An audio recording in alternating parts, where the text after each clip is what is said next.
Welcome to The Source with your host, Dr. C.T. Curry, and co-host Coby Owens. News all across the nation. The Source. Stay in the loop in the city of Wilmington, Delaware.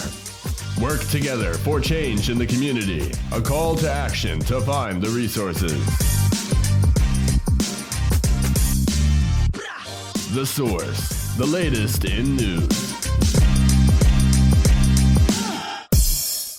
Good evening. This is Dr. Curry. This is Coby Owens. And he's also elect 1st District, what I would call representative for the city of Wilmington. Yes. I had to interrupt our little flow because I'm so happy and proud of you. Thank you. To all of you who are watching, all of you who are part of the 1st District who decided to just not go with establishment and go with the grassroots, we thank you. Again, this is Dr. Curry. This is Coby Owens. And welcome to The Source. Coby, before we get too excited about all the great things we're going to share about the election, I do want to bring to the people's attention that there were 2 shootings that were reported. There's another one that wasn't reported, so I'm not going to really report on that because I don't have all the details. You just got it from the streets.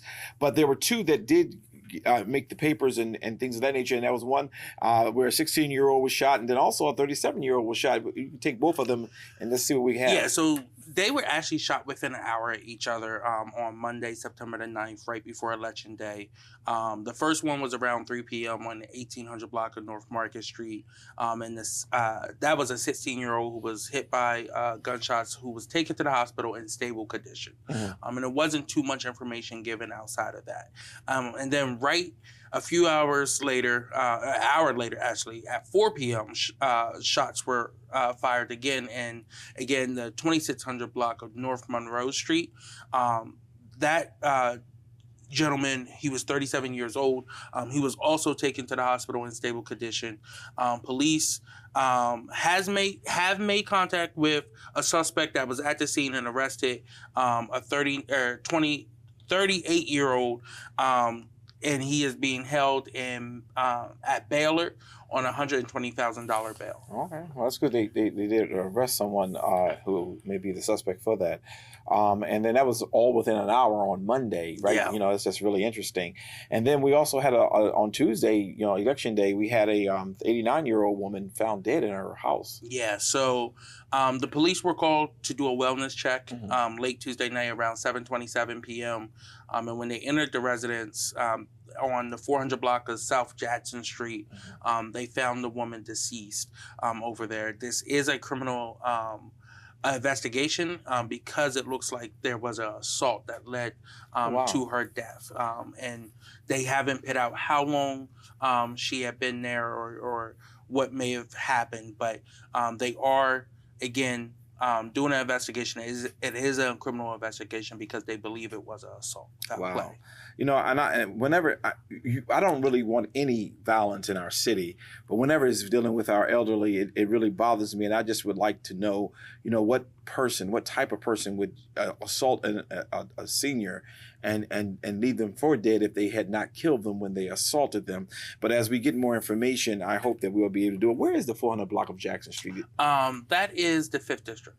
That's the 5th District? Yes. And that's up there, that's up around, I know it's off of 4th Street, so it would have to be... 1 block over from 4th, and Jackson is almost by where the bridge is. Okay, I know exactly where you are now.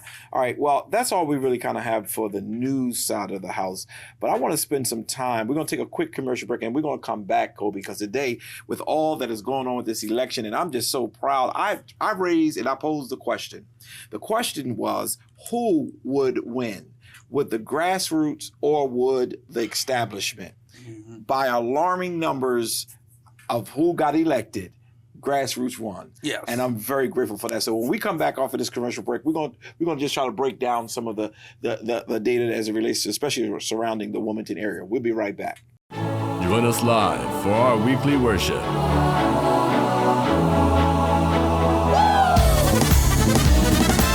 Every Sunday at 9 a.m. on Facebook and YouTube.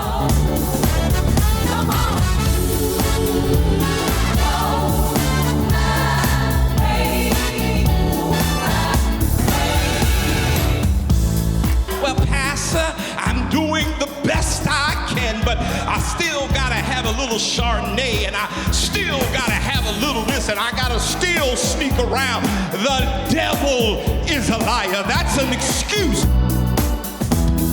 Wilmington's most exciting church.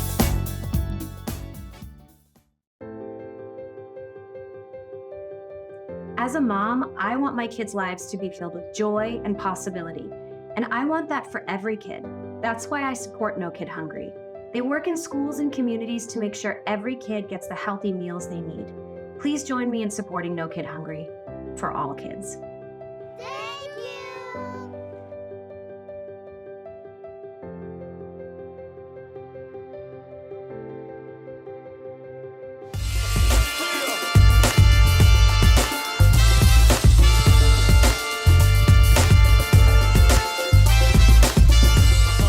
And we're back. Well, Coby, you know, first, again, I am so proud. Let me just say thank you to the First District because the FOP tried. And once again, they tried and they tried. But your voice was louder. And I think that's important because your voice is your vote. And Coby, you know, even though it was a very close election, but you had 3 people.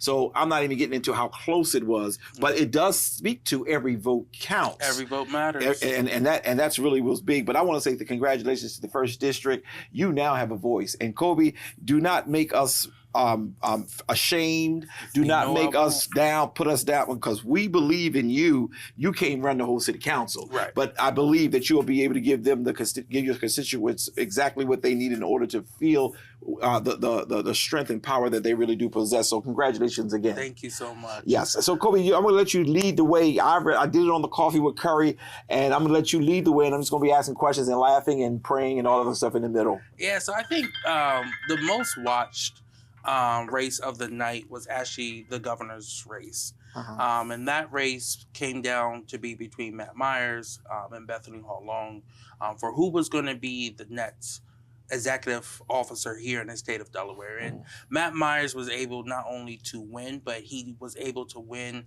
by a little over 9,000 votes. That's almost 10 percentage points. He had 46.98 to Bethany Hall Long's 36.62.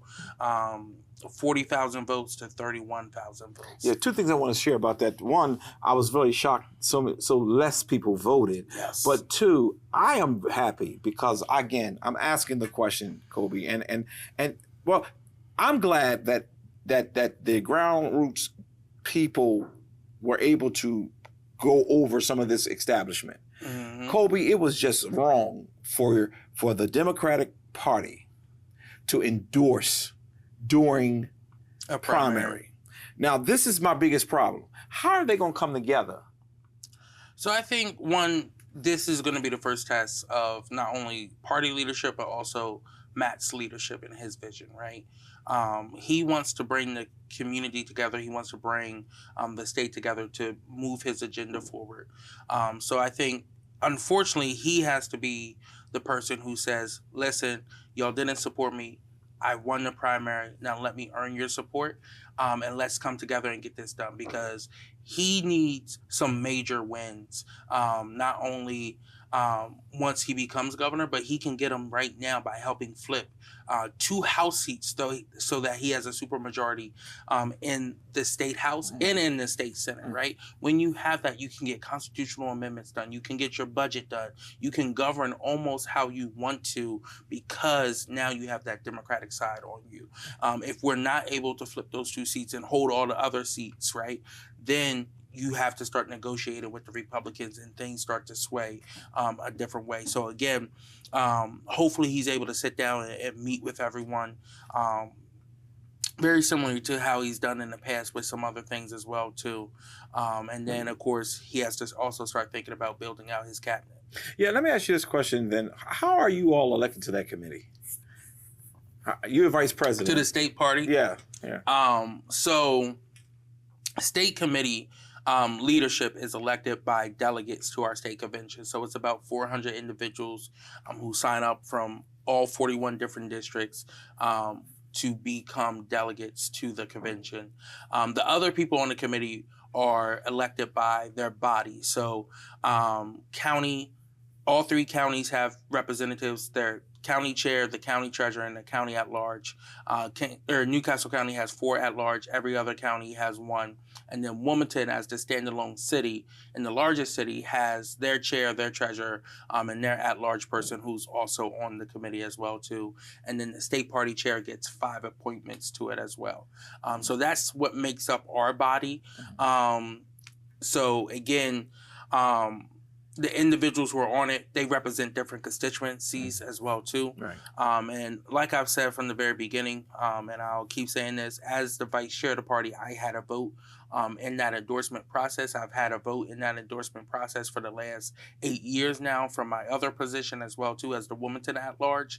And I truly believe that the party should not be getting involved with primaries unless it's super if there's charges or someone just is extremely so bad. Well, you kind of, I'm going to cut you off, but there were charges. There were, and they got involved, but they got involved the wrong way. They did get involved. I voted to stay out of it. Unfortunately, it was only, I think, 4 or 5 of us who voted that way out of the 27. But again, I don't think we should be involved. I don't think it's good for us to put our thumb on a scale of primaries.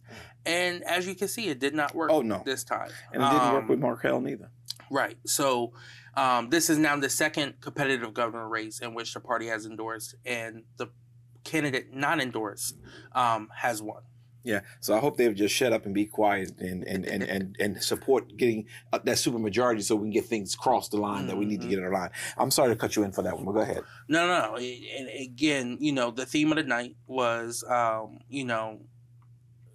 the governor, but then also I know we talked a lot about lieutenant governor. Yeah. And again, there was a huge disparity in funds, right? Coby Owens and Dr raised close to $300,000 to Sherry's money, but Sherry ran a very competitive race, and only lost by 9,000. Right, Kyle had 48.2 to Sherry's 36.81.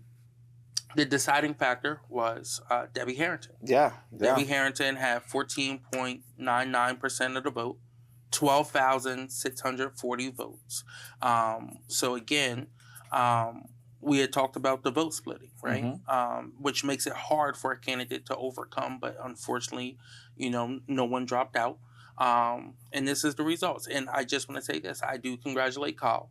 Kyle has worked very hard, but so has Sherry, right? Yeah, so I know this isn't the end of Sherry's run. Yes. When you are called to public service, things just may not be in your cards right now, but you always come back, and that's what happened when she lost lieutenant governor last time, and then she became one of the most effective state reps. So again, it's just a lot of different things out there, and I'm going to continue to pray for her. And I know her leadership is still going to be very felt here in the city of Wilmington, but all across the state. Well, I shared on our Coffee with Curry earlier today, I shared how, Sherry ran a great race, and I'm very disappointed, and I'm going to keep saying it, and I know that there are members of the Divine Nine who just are angry with me, especially if they saw the Coffee with Curry show, because nowhere in the world should we have allowed to happen what happened. And while the Omega Psi Phi cannot tell AKAs how they should conduct themselves and show sisterhood and united fronts, that was just egregious. I mean, that was just wrong. And she had no way of winning. There was no path to victory. I'm not asking, whether you're not running anymore, but I'm not asking you to agree with me. I'm just being straight with you. But yeah, no. But I'm being straight. There was no path to victory. She was not known to that level, did not have the level of funds. But Sherry ran a strong race, and had Sherry not had that her soror in that race, she would have won, I believe. Now, we can't really predict that as being the true pronunciation, but the reality of it is, I believe that. So I just feel bad. But as you just said, I said to Sherry on my earlier show, look, keep your head up, because she's strong. God has something else. If not this, then it has to be something else. And we look forward to her next endeavor. And I'm going to be right there to support her, whatever she does next. Next was Insurance Commissioner Trinidad Navarro, the current two-term Insurance Commissioner, overwhelmingly won with 73% to 26%. Some of the other races I want to highlight is mainly in Newcastle. State Representative Stephanie T. Bowden won overwhelmingly 64.6% to 35.4%. I bet you won't put her age on nothing else. Will you put her age on something else? You forgot she got support. Stephanie has helped people. Yeah. And people don't forget. As an educator, as a city council as a person, mentor, as a supporter, giving finances, taking people on rides and things. People don't understand. You cannot go against people who have been the community, been in the community. So I don't know you, sir. And when we get the chance to meet each other, I will say to you, pick your fights and pick them well. That was the wrong one. I'm sorry. Go ahead, Coby. Next is up in top of the state by like the Concord Mall all the way up was RD State Representative District 10. Sean Matthews had retired. Melanie Ross Levin won that overwhelmingly with 68.47% to the next closest person who had 24.2%. So that was a complete runaway. My next one on my list is Representative State District 15. Oh, yeah. I talked about that Your one. home district. Yes, it is my home district. It's the home district of the Speaker of the House, someone who had hundreds of thousands of dollars compared to someone who was only able to raise a little over $25,000. But boots on the ground matter. Progressive grassroots movements matter. And Working Families Party actually came in and worked with Camilla Smith. I'm sorry. I kept calling Kamala. Camilla. But she's the Smith one. Smith. Yes. Who is a Delta. Yes, she is. And no Deltas ran against her neither. I just want to say that to everybody who's watching. Go ahead. I'm sorry. And she is a Metropolitan Wilmington Urban League fellow, Gilliam fellow. She graduated 2 classes ago. But let me break down the race, right? Yeah. You were running against a sitting Speaker of the House, someone who's been there for 20 years. Early voting came in, and they both had 129 votes in early voting. So they're tied there. Absentee voting, Val was able to take the lead. She had 152 to 75 with Cam, right? So again, it's looking good for Val. When the machine votes came in, day of votes, Val had 992 votes. She was sitting, her and her husband, when our wife, I, and Ashley went to vote, she was sitting in a lawn chair like she was working. We went in the evening because at the end of the day, like she was worn out. And her husband said, "Could you please remember Smith. And I said, "Look, that's my soror. I got her." And her excitement, like, "Thank you." She didn't even get out of the chair. Listen, she was worn down. She worked hard. Yes, she did. Walked away with machine votes with 1,249. Wow. That was the difference maker right there. And she was able to win this race 1,453 to 1,273, 53.3% to 46.7%. This now triggers an automatic shuffle of leadership down in the General Assembly. There's going to be a lot of players moving around trying to position themselves for committee chairs, for leadership, and whatsoever. Again, in the Pike Creek area, Frank Burns beat Michael A. Smith, in a very closely contested race with 50.67% to 49.33. He won by 30 votes. Again, and now Frank goes on to a general to hopefully flip that seat. In the lower part of Newcastle County, almost to, past Middletown, the canal and everything, Newark to Middletown, Eric Morrison was able to win re-election almost 60%, 59.72 to 40.28 against Margie Lopez White. And again, after that, the next closest, and I know this is Sussex, was Brian Shoup and Patrick Smith. So that was decided 50.26% to 49.72. One additional absentee vote came in, which moved it up right out of the margin for automatic recount. So there will be no automatic recount. But isn't Spike calling for one? He can call for one, yeah, but his opponent would have to pay for it. In Newcastle County, countywide, we had Marcus Henry win with 60.6% of the vote to Karen Hartley Nagel's 39.4% of the vote. For county council president, a race that had the 5 people in it.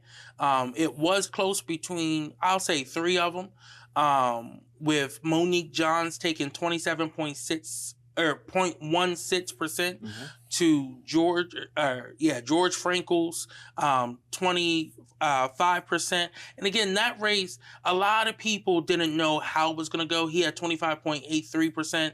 And then Val Gold came in third with 20.42%. The interesting one was Bob Williams, who had the most elected experience, being a 7-year council person, finished with only 11.19% in last place. Well, because you're on council don't mean you can be leadership. Understood. Next was County District 7, where Mike Brown and George Smalley was running. I see that. George Smalley won with 50.75% to Mike Brown's 49.25%. That was 1,904 votes to 1,848 votes. That was a close one, too. Extremely close. Extremely close. Yeah. And I'm getting to y'all's favorite. I know y'all want to get to city council and mayor. I'm almost there. Kevin Konenko won with District 12. He won with 68.4% to 31.6%. That's where Bill Powers was. And next, the Wilmington mayor's race. Yeah. So this race was very contentious on racial lines. 2 candidates that had experience in both statewide office. Velda also had experience in citywide office. Carney had experience on the federal side and state side. The race came down to the machine votes on day of, but Carney won. It was 53.76% to 46.2%. That's 5,308 votes to 4,565 votes. Velda won early voting. Carney won absentee and machine voting. Yeah. So again, that was a highly contested race. That was a very expensive race. But again, that was a very close margin. A very good race by both candidates. But again, it was very interesting to watch where the city was going, how it went. And then as, more raw data comes out, I'm definitely going to be doing my own mapping of things, of how things turned out. Yeah, but one of the things I do want to say that I was shocked that the turnout was so low. Had it been higher, it probably would have been even stronger turnout. Right. And I didn't. People had questioned me, and I shared it on my Coffee with Curry show. How come I did not endorse? I endorsed so many other places. No, in fact, almost all of my candidates that I endorsed won.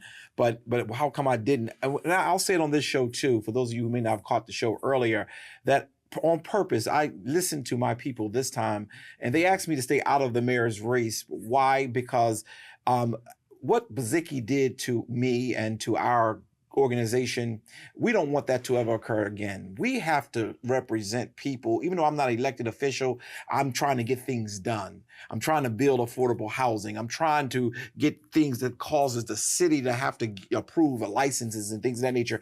And even though we are still able to do it, all of the headache I had to go through because of the viciousness of the current mayor, they just said, leave it alone. Whoever wins, you have an all right relationship with Carney, you have an all right relationship with Velda. It would, whichever way it goes, just we will be all right without you going in and putting yourself in there. And also, Coby had a problem where after I fought real hard for a certain group, they left me out to die. So my people are starting to tell me you need to strategically do things, which I was never for. That I was for just go ahead and make it happen and do what you got to do. But I'm grateful for Carney winning. I'm also very supportive of Velda, and I'm looking forward to seeing what the next steps are, because I'm sure there are next steps. Yeah, there are. Next was the City Council District 1. Oh, yeah. I heard about that district. The best district. Okay. All 8. Okay, we hear you. The fighting first. And it was a fight. Yeah. And again, Vincent White had been appointed after Linda Gray had passed away. But it came down to race between me and Thea Lopez. who is Namdi Chukocha's daughter, and the Harlem Park Civic Association president. It was a good race about the issues, about the vision and everything. And I do look forward to working with both of them. Vincent had 20%, 20.58%. Thea had 39.46%, and I had 39.95%. Yeah. So it was extremely close. It was an 8-vote difference. I sure that. Between me and Thea, but I was able to come out on top. And again, to the entire first district, I look forward to representing you. I look forward to, again, pushing to make sure we have true investment into our district, and that we are getting the services that we deserve. Excellent. In the second district, you had Shanae Darby beat John Johnson Jr. She had 59.62% to his 40.39%. That's 886 votes to his 600 votes. Next, you had Xanthia Oliver won against Don Farrell. She had 571 votes to his 231. That's 71.2% to 28.8%. Next, you had Christian Wilhauer upset Brigida Fields. I saw that. In a rematch of 2020, who she came back and won. Brigida won by 23. Christian won by 27. Oh, wow. It was extremely close there as well, too. But Christian had 51.53% to Christian's 48.47. That's 456 votes to 429 votes. Wow, that was close. Next after that was Chris Johnson. So Chris Johnson was able to win with over 50%. He had 56.23%. To Peggy Brooks, 32.8%, to James Dawkins, 10.8%, and then council at large. It was 5 people in that top 3 vote getters. Tish Bracey shocked a lot of people, Didn't not shock me. Didn't shock me. By not only getting reelected, getting elected, but taking the highest vote totals with 29.9 or 29.19%. Maria Cabrera came in second. Wait, before you say that, I just want to make sure, because in your analysis, I put it in mine. I didn't hear it in yours. She got more votes than the mayor of the city of Wilmington. Yes. I want to make sure that's clear. Yes. And Tish, you got power. Utilize it well. Go ahead. Maria Cabrera was second with 23.57. And Alex Hackett came in third. He got that third slot with 19.49%. Danielle Covington came in fourth with 14.9%. And Wayna Dobson came in fifth with 12.7%. And I feel bad for Wayna, who has really worked hard to serve the community that she had been very faithful to. But sometimes when you don't have the help and the assistance and people delivering on the things that they promise you, this is what happens. But I'm sure she'll continue to do well. Yes. So moving on, all the Democratic candidates for at large, they still have opponents who are Republicans, but everyone else, there is no Republican filed on any other ballot line in the city of Wilmington, which means John Carney will be our next mayor. Trippie Congo is our next council president. He's our current council president. Dwayne Sims is automatically reelected to city treasurer. Myself, Shanae Darby, Xanthia Oliver, Michelle Harley, Christian Wilhauer, Yolanda McCoy, Chris Johnson, Nathan Fields are all going to the council to represent the 8 different districts. Most likely, the 3 at-large Democratic candidates, Maria Cabrera, Tish Bracey, and Alex Hackett, will be moving on to council. And then it's the 2 Republicans, Sean Daughtry and James Badola, who have to fight out for that last spot. James has run twice now, and he's the favorite in that race. Okay, good. Well, I think that was a good analysis, and I'm glad that it turned out. Again, I had asked the question, and we're going to take a quick commercial break, but I had asked the question before the election: would the grassroots movement do well and win, or would the establishment? And it is very evident by the results of this election that the city of Wilmington, the state of Delaware, is very much interested in the people, and the people spoke. And as the people spoke, we have to really start dealing with some of the grassroots issues that are occurring. When we come back, Coby, we're going to do the Coby's Corner, but at the end of our show today, I do want to talk about a few things with the city council as we are seeing what's to come. So let's just see what we're going to do. We're going to have a quick commercial break, and we'll be right back. Hey, boss. Okay. I said I'm fine.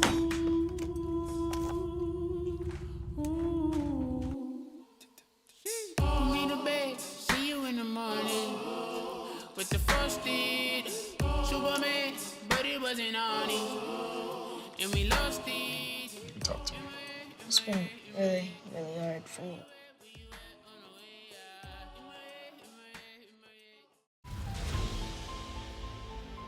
Smiles are powerful. A simple smile can light up a whole room. And for 25 years, Smile Train has been lighting up the world with smiles. And each smile marks a step towards a brighter future. As the world's largest cleft lip and palate charity, Smile Train has supported more than 2 million life-changing cleft surgeries in over 90 countries, leaving a legacy of resilience, joy, and beaming smiles for generations of children. To learn more about cleft lips and palates and how Smile Train is supporting the cleft community all over the world, please visit smiletrain.org/learn. Smile Train, lighting up the world with smiles for 25 years.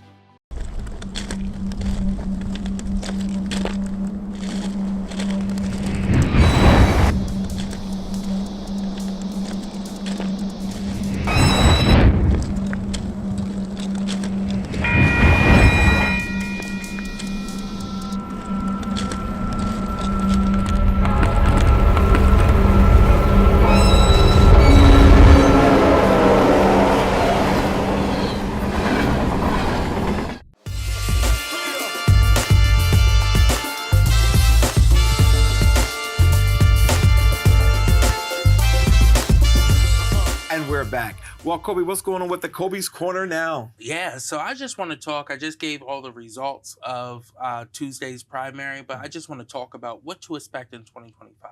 Okay. Again, we will have a new governor. We will have a new mayor. We will have a new county exec. And on all three levels, right, there are pressing issues that need to be handled. But with all three, their legislative bodies are going to look different. City council, you have, as of right now, you have 3 new members coming on, right? You had 2 incumbents defeated and 1 decided to retire, right? So you have 3 new people coming on with different thoughts and different visions as well too. What does that mean for the new council, right? Who is going to be pro temp? Who's going to be finance? Who's going to be in all the different committees, right? And the most powerful committees is finance, public work, public safeties, and then you also have education, youth and family, you have aging and disabilities, you have telecommunications, which is so important because I believe that contract comes up in 2025. So the negotiation is about to start there as well too. So again, you have a lot of moving pieces.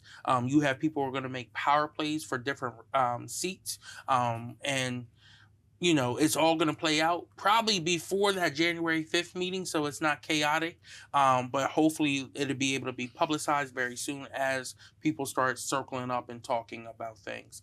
But as you know, the speaker, your former representative, is no longer there, which means in the state house, there will most likely be 1 or 2 new people in leadership, maybe even 3 new people in leadership, as everyone starts to scramble for that. And down there, you have a lot of powerful committee chairs that are going to be up to play, that the speaker gets to decide who's on which committees, who is the chair of each committee.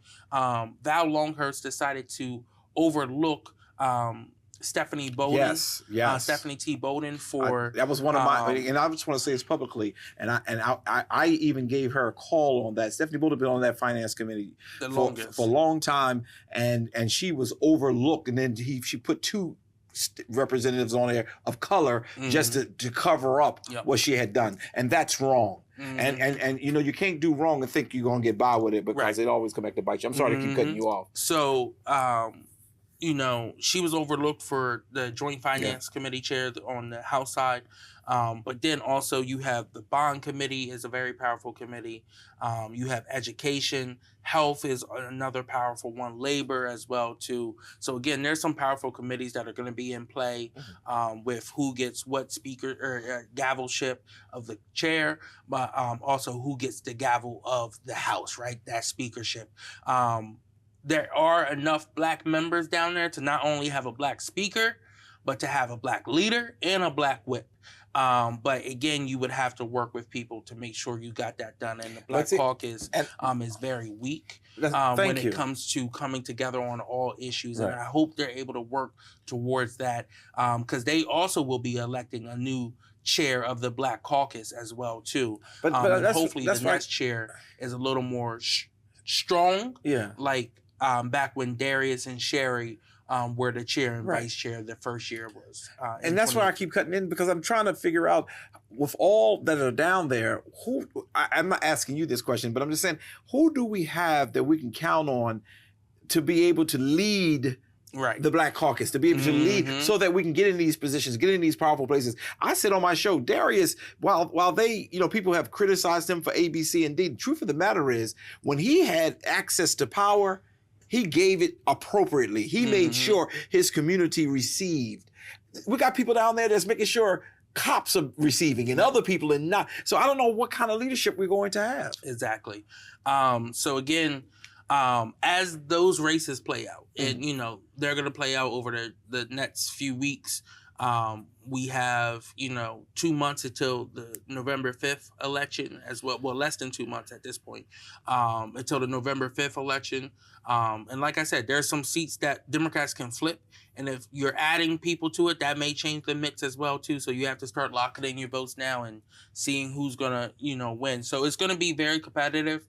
It's gonna get cutthroat, just like that governor race did. But you will hopefully start to see it take shape over the next month of who's going to be in what position. So how do you select your Speaker of the House? I can hear somebody asking that question. Yeah, so the Democratic caucus comes together, the Republican caucus comes together. They select their nominee, they put forth a resolution, and then the resolution is voted on, right? So if the entire simple majority, if the majority goes with their caucus leader, then boom, that person is in as Speaker. Now, what could happen? There could be a mixture. The Republicans could say, hey, we don't like this person. We're going to nominate someone else from your caucus and work together with them to get this done, right? So again, it could happen. It has happened in other states. But here, I think it would be Democrat versus Republican, and it would just stay like that. Okay. All right. But yes, we still have a lot of races. November 5th can't get here soon enough, but we got to make sure we get our people out there. There's some competitive races on the federal level with U.S. Senate, but then also there's some competitive races right here in Newcastle County as well, too, that we have to make sure we win. Again, that's Frank Burns in the Pike Creek area, as well as making sure we flip at least one other seat, whether it's the 9th with Terrell Williams, who's a Sigma, or flipping the 22nd RD, which is like Pike Creek, Hocassin area with Monica Beard, who's running out there. Oh, wow. But yeah, that's all I really had today about talking about the vision forward. And again, and just keeping an eye on things like this. And I think this is going to determine the legislation. This is going to determine what type of policy is going to be made in this state, in this county, and in this city over these next few years. I look forward to my term. And like I said, on election night, I'm going into this with open eyes, open ears, looking to be a sponge to absorb as much knowledge as possible, but then also fight for my community and making sure we're delivering on things, making sure we're getting things done. And when I need to fight, y'all know I will. And absolutely. That bullhorn's not going anywhere. It's just been turned up now. And again, continuing to build community power in the 1st District with our civic associations, with our community groups, with our nonprofits in the area that serve, and just continue to build more and more. Yeah. Now, one of the things you did talk about this state, but let's talk a little bit about, in a couple of minutes we still have in your area, the city, as it relates to, right now, there are some powerful committee positions that are, all of them are open pretty much. How is it the council vote on who's A, B, C, and D in the council, like in charge of finance, is it y'all come together and say this is how it works? So traditionally it's been the council president puts forth his idea of what the committee should be and who should be committee chairs. And then everyone votes on that on the first night, right? So a part of picking what the rules are, who's the pro temp, and who is committee chairs and the committee rosters, right? So with that, you are probably going to get some pushback because people want their own moves, especially after what you saw 4 years ago last time. So working to make sure that you have people on your side and you are doing the right thing is going to be critical. But then also making sure that the people who are on the committees is true to their own skill set as well too. And that's with any legislative body, right? Making sure you have the proper people on finance who actually understand the financing, budgeting, and appropriation of funds, grants, contracts, and stuff like that, right? But also has the time to make that commitment, right? Reaching out and talking to people about where their heart truly lies and how it aligns with the agenda that they ran on, right? So you wouldn't want someone who ran on fixing up the streets to only sit on, let's say, finance, or well, I guess finance, but telecommunications, right?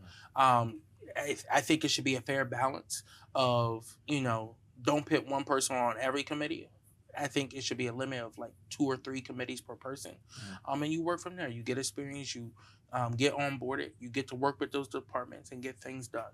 Yeah, but one of the things I'm concerned about is that the quality of candidates that we would have if we don't change some of the rules as it relates to the president of the city council. I can name, since I've been here, city council presidents, and there have been some good ones, even though I didn't agree with a lot of them, but they understood the politics of the city, they understood how to negotiate and things of that nature. But when you have it as a ceremonial position, I have issue with that. Because right now, after what Hanifa did because of her loss, I have serious issue with the city council president having really no power at all. Just you preside over the meeting, and even with that, there's no real authority. Right. Who would run for that position? So this council president is elected. I understand. But the person, if you truly wanted that power, you should have ran for it. But there is no power in it. He did run for it, but when he got there, they had changed the rules before he became the president. And I believe that they should change it back. Okay, that's all I was asking. The good thing about now, you're not running, but you still got to finish up the election. But that's what I'm asking. Because I'm gonna tell you where I am. I want to see the city council fair. I don't have to like Trippy. I don't have to like Owens. I don't have to like anybody. But will you treat us fairly, and will we treat these positions appropriate? And to have the city council president do nothing, can't even select his staff, can't even do anything but just show up. That's unacceptable, and it was done maliciously. So I'm trying to ask some of the council members, I hope I can find 7, and the way the election just happened, I'm not sure they all will agree with me. Let's change it back to the way it was and hold him accountable, hold her accountable, whoever it is. Because right now, the administration have more power in city council than the council members because of how it's structured. So you answered my question without me.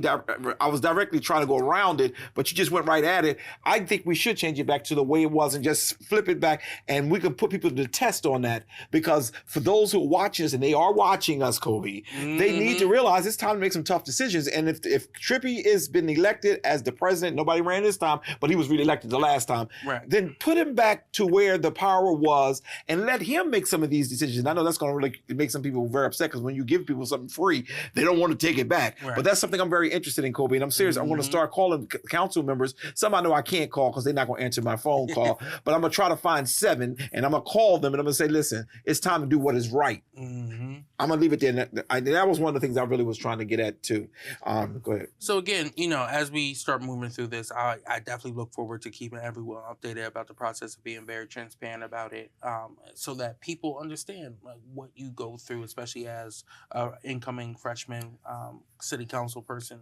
But also, it keeps people engaged. It keeps them going as we get to those days where it's going to be some contentious votes, right? It's going to be some very tough nights. Some night it's going to be sometimes we disagree with each other, and sometimes I'll be on the side that wins. Sometimes I may be on the side that lose, but I can guarantee you I'll be on the side of my community. Yes. And matter of fact, don't go too far into that, because that is going to be the last part of our segment today, because I want to talk about the art of compromise. I want to talk about that, because that's going to be critical to get anything done. And all too often, too many younger people, they just like, if it ain't my way, I'm down. I'm not with it. They start attacking people, and that's what I have a problem with. So we're going to talk about that. If you give us a second, we're going to take a quick commercial break, and we're going to just spend some time talking about compromise so that we can see our city move forward with the dynamic group that we have.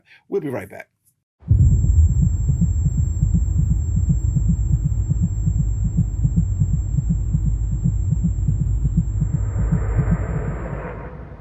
Not today. I'm here. You can tell me anything. I see you. We're in this together. Breakthroughs are happening. Treatments are evolving. The stats can change. Society can change. We can all say, not today. Not today. Not today. Not today. Not today. If we're together, bound to be better. When we're together, together.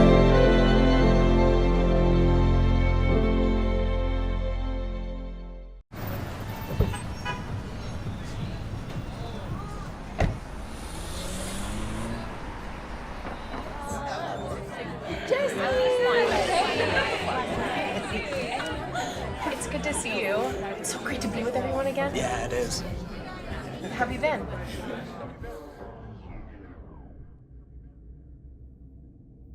I'm not good. I haven't been good. The truth is, for a while now, I feel like I've been stuck in a dark place.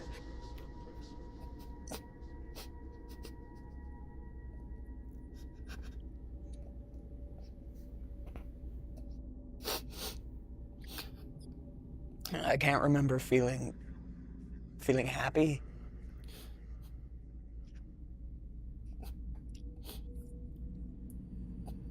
No one really hears me, you know? I'm good. Yeah, things are good. That's good.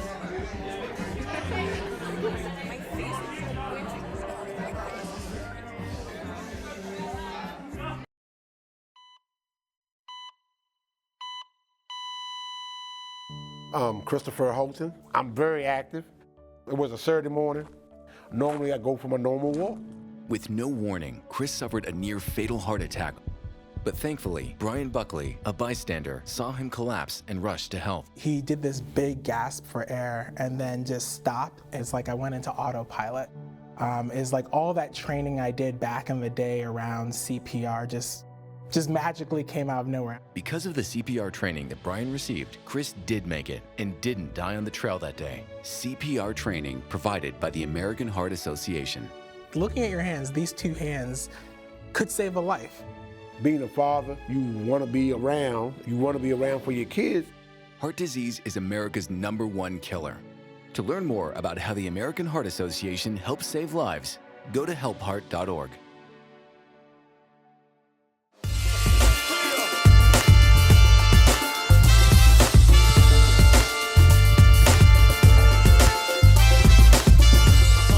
And And we're back. Coby, one of the things I wanted to do as we get ready to close the show out today is I wanted to talk a little bit about compromise. You are a unique commodity, as I would call it.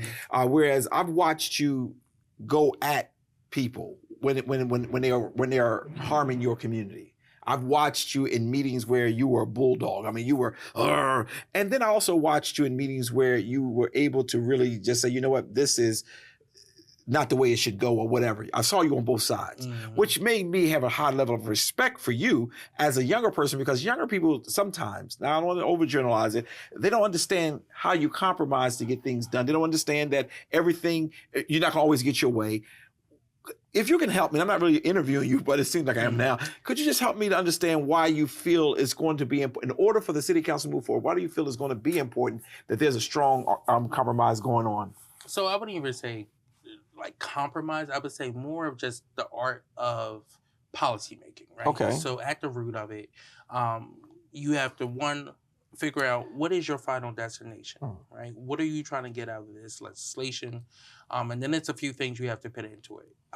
Who will be the majority of people impacted? Me coming from a district, how I added another question, how this will impact my district. 3, what is the financial cost of this? Is it an added benefit to the city or not? And then lastly, bringing a bridge and common ground. So people may have different visions, but just talking through it to make sure people truly understand what we are trying to do and how we're trying to get there. And that's how you really start bringing people together. I've been able to work with some of the most liberal and progressive people in this entire nation. And I've been able to work with super conservative people as well too. And it's because I was raised, where I was raised at in the city of Wilmington. I had people in my neighborhood that I had to deal with. Then I had people in my school life I had to deal with. I had people in my professional life I had to deal with.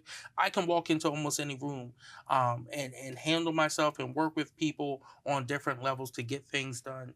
And that's what I'm looking to bring to council, right? We've seen these last 2 sessions be very chaotic. Yes. But what I want to do is break through the noise, right? Take the personal attacks out of it, take the personal beefs out of it, and work to make sure we get things done in an equitable way for the city. And if that means, having to sit 2 people down to just talk things out so that we can get things moving and come together on something, I'm willing to do that. We just have a lot of work to do ahead of us, and it's going to actually start before we get sworn in, but once we're sworn in, all eyes will be on us. You have a younger council than ever before. With me being the youngest at 29. You have Alex Hackett coming in. You have Shanae Darby, who's already there. You have Tish Bracey, who's there as well too. You have a very young council now compared to what it's been in the past. So again, there's going to be people who want us to fail. There's going to be former council members who want us to dissolve into the chaos that has been in the past, and we have to rise above that. Yeah, and I think you just said it. There is those who want to see the chaos, but I just hope that as we're moving forward with this council, I don't have to agree with everything. We don't have to always agree. Right. But what has to happen is the people have to continue to be looked at. This current administration has been vicious. And they have been allowed to be vicious because of the chaos in city council. And sometimes, whenever America can figure out how to get all of its agenda across, one of the ways he was able to do so much is because of the rules that currently governs city council. Who's loyal to the chairman or the president when in actuality the president can't do anything, can't appoint anybody, can't reprimand anybody? It's like it's ceremonial. But I'm glad to hear you say that I hope that you can get with some of the younger ones. And I know I can say I don't live here in this district, but my church is. I know that Harley will certainly be cooperative. I believe Oliver would be cooperative as well. I'm hoping that people will start saying, you know what, let's just take this a different way. Let's work together to better Wilmington. And I think that's going to make it. And when people start attacking each other Coby, that's the stuff I'm going to go after. Why are you attacking people for no reason? Right. And if you have a reason, have you had that conversation with the person? Right. Because city council, when you're a public figure, people look up to you. And I'm looking forward to seeing a better day with all of you college graduates too. I've not seen, and I ain't no disrespect, but I've not seen an educated council to this level. Hopefully it transitions to good policy. That's well, I hope so too. But a lot of you all come out of liberal universities, so it should. Fingers crossed. I'm looking at the level of those who have gone on to college and have done well. Especially you got Del State represented very, very strongly there. And then even though you're all the way down there in Virginia, West Virginia, Mountaineers. but there I can't remember. Is that more of a liberal or is that a conservative school? I thought it was more. No, it's very. It's liberal leaning. Yeah. Outside of it. We ain't talking about the surrounding area. We're just talking about the university and it's no, teaching. but the university is very liberal, in my opinion. Yeah. But again, it's the lived experiences, right? Yeah. So again, people from different backgrounds coming onto this council, changing the way of thought, changing the vision. We see things through a different lens, right? It's a lot harder for someone in my generation to buy a house, to buy a car. I just read another article in the New York Times talking about millennials still aren't buying diamond rings. Yeah, they're expensive. Listen, we can't afford it. But we bought them, though. Right. We can go ahead and get the lab-made ones, and still, it's about the love in your heart, not what's on your ring sometimes. But again, just understanding that the times are changing, right? Cost of living is still very expensive. Understanding that, a lot of our friends, right? They're dealing with high costs of childcare as well, too. I have godkids, right? That also means I can hand them back to their parents. Yeah. But again, just talking with them as well too about how expensive this city has gotten for so many people. So seeing what we can do to just be better, to try to help our community, to help build them out, working with the mayor's administration, and hopefully this upcoming session has a better relationship with the mayor. I'm sure they will. I don't have any doubt, I don't have any doubt in my mind that this administration that's coming in, I watched what Carney did in the state level. I watched some of the people who he brought in and put in positions. I believe he understands the dynamics that surrounds him. He's well aware of that. He wasn't one of those people who were planted into the Democratic Party to just wreak up havoc and get an agenda across. He understands the art of compromise. So I'm hoping that as we move forward, I don't think it will be a problem, but I'm going to schedule a meeting with the new mayor at the appropriate time because some of the people that's that's currently around this current mayor, I hope he take a second look at very strongly because of how vicious they were and is. Will mess up his second term because I'm starting the second term next week. I love to hear it. But yeah, that's just some of the things that, is on my mind about this and, how we can go and hopefully, again, I just want the personal attacks taken out of it. Yeah. I want to focus on community. I want to focus on our neighborhoods and making sure that investment is there and making sure individuals aren't just trying to trash the reputation of this city, which has been a city of civil rights, a city of fighting. We were occupied for 100 days, right? Because people could not believe that Dr. King was killed. And they wanted to take to the streets, and we should honor that history and honor the fact that this is a civil rights town. This is, this should be a union town, right? So we have to do everything in our power to make sure we're delivering for the people who live here. And FOP, please leave Coby alone. He made it. Well, Coby, that's our show for the day, and I hope and trust that you all enjoyed it. Next week, we'll be back in our regular clothes, looking good, looking like we're supposed to look. And we look forward to bringing you the news as it happens and some of the things that happen in and around our city. Thank you so much for watching us today. This is Pastor Curry. God bless you. This is Coby Owens. Take care, y'all. You've been watching The Source with host Dr. C.T. Curry and co-host Coby Owens. Tune in every Sunday at 5 p.m. Thanks for watching. And don't forget to subscribe for the latest episodes.